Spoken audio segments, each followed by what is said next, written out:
Ya, oke guys. Assalamualaikum, balik lagi dengan Jaki ya guys. Dan pada video kali ini tanggal berapa nih guys? Tanggal 3 Agustus pukul 16 lewat 16 menit. Gue mau bahas MPMX. Karena ada beberapa, udah banyak yang komen, Bang, MPMX udah rilis, hasilnya lumayan. Ya, kalau misalkan kita bandingkan dengan semester 1 tahun 2024, sorry, kalau kita bandingkan dengan semester 1 tahun 2023, labanya meningkat. Nah, diikuti dengan pendapatannya yang berpotensi mengalahkan tahun 2023. Karena tahun 2023 itu pendapatannya ada di angka 13 triliun. Ya kan? 13,8 triliun. Tahun 2024 sudah satu semester, berjalan 6 bulan, pendapatannya adalah 7,6 triliun. Artinya berpotensi untuk mendapatkan 14 triliunan. Nah, sebenarnya kalau kita lihat dari ekuitasnya, nah gini guys, kan ada yang ekuitasnya tapi turun terus bang. Nah gini guys, kalau gue melihatnya begini, ekuitasnya memang turun terus. Ekuitasnya dari tadinya 8,6 triliun menjadi sekarang 5,9 triliun. Nah, gue sedikit membandingkan dengan perusahaan bukan yang dalam industri sejenis ya, di LPPF. Tahu ya LPPF ya? LPPF ini dia ekuitasnya sangat kecil. Yang dikhawatirkan kan dia kemungkinan nggak potensi dia seperti LPPF gitu ya. Walaupun berbeda sektor sekali lagi guys, tapi gue mau membandingkan karena kondisinya sama. Jangan-jangan nanti MPMX seperti LPPF. Nah, LPPF ini akhirnya kan nanti dernya jadi besar karena ekuitasnya minim dan perusahaan berjalan dengan ekuitas yang minim itu berbahaya, cukup berisiko dan risikonya cukup tinggi. Cuman ada perbedaan antara LPPF dan MPMX. Walaupun kondisinya sama, keadaannya hampir sama, ya. Cuman MPMX sepertinya sangat kecil kemungkinan menuju LPPF. Karena gini guys, secara prospek LPPF memang sudah tidak menjanjikan. Berbeda dengan MPMX. MPMX ini, ya, setidaknya gue mencatat ada 4 hal yang perlu kita perhatikan di mana MPMX ini masih sangat menarik. Yang pertama, potensinya penjualan motor. Kita kan udah kemarin bahas tuh guys video. Makanya gua sengaja membuat video ini karena ada kaitannya dengan beberapa perusahaan-perusahaan ini nih. Salah satunya MPMX.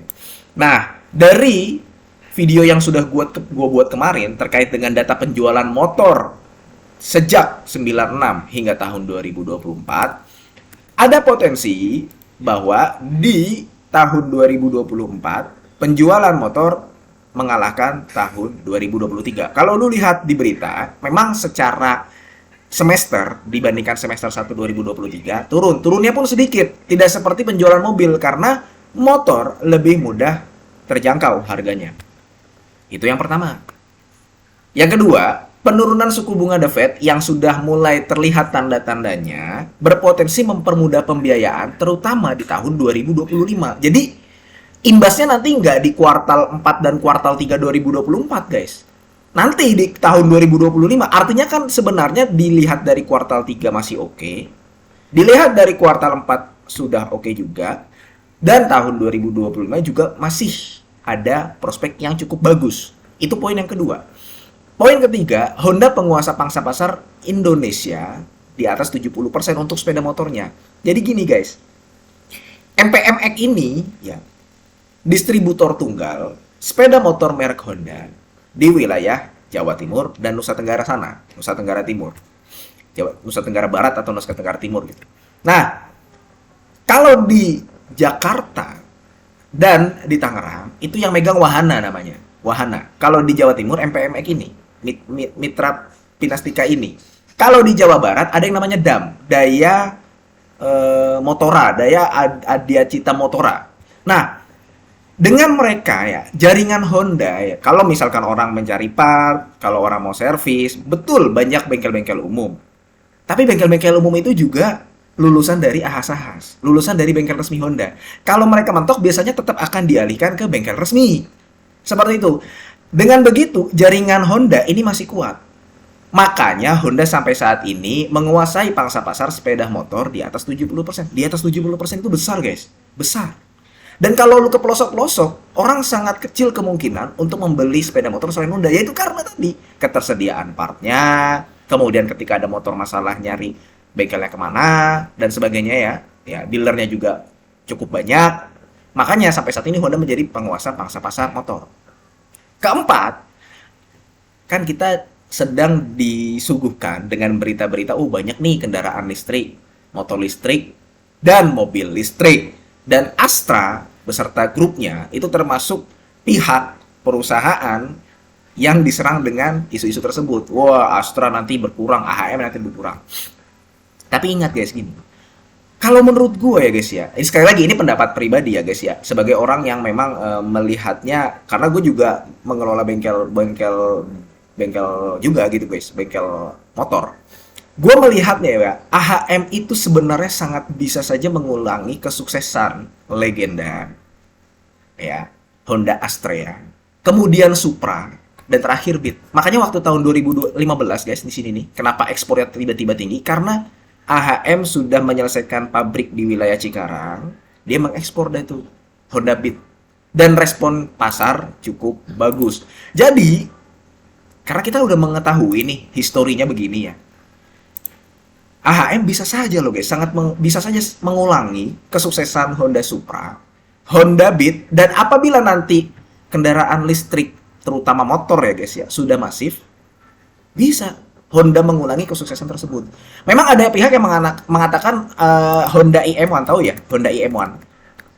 Honda IM1 yang segmen listriknya itu, ya kan Honda baru mengeluarkan yang dari S itu apa tuh ya? Honda Stylo sama Beat yang baru. Itu aja juga cukup laku, Honda Stylo. Honda IM1 ada. Memang ada pihak yang mengatakan ini cukup mahal karena harganya 33 juta. Gitu guys.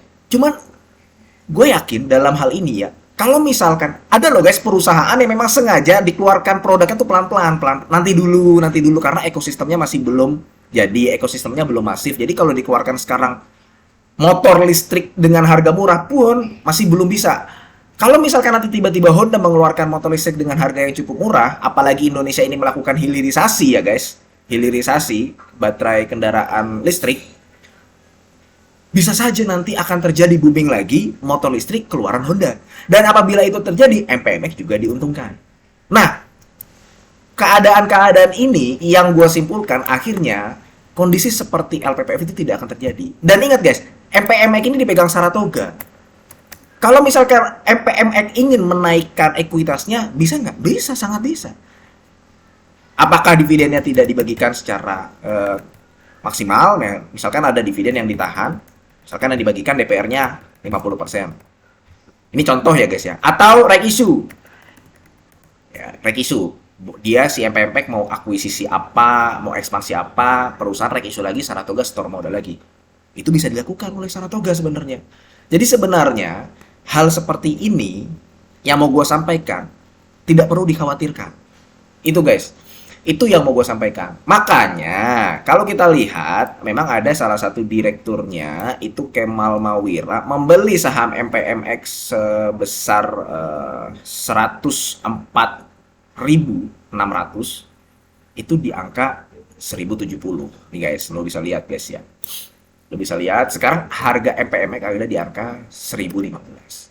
Nah, seperti itu guys. Kalau dilihat dari kondisinya masih menarik nggak? Masih guys. Kalau untuk mendapatkan dividen yield 10%, MPMX bisa menjadi salah satu pilihan. Itu guys kesimpulannya. Oke, mudah-mudahan video ini bermanfaat dan semoga lu sehat selalu sehingga kita bisa bertemu kembali di video-video selanjutnya. Ini bukan ajakan jual beli ya guys ya. Gua akhiri, wassalamualaikum warahmatullahi wabarakatuh.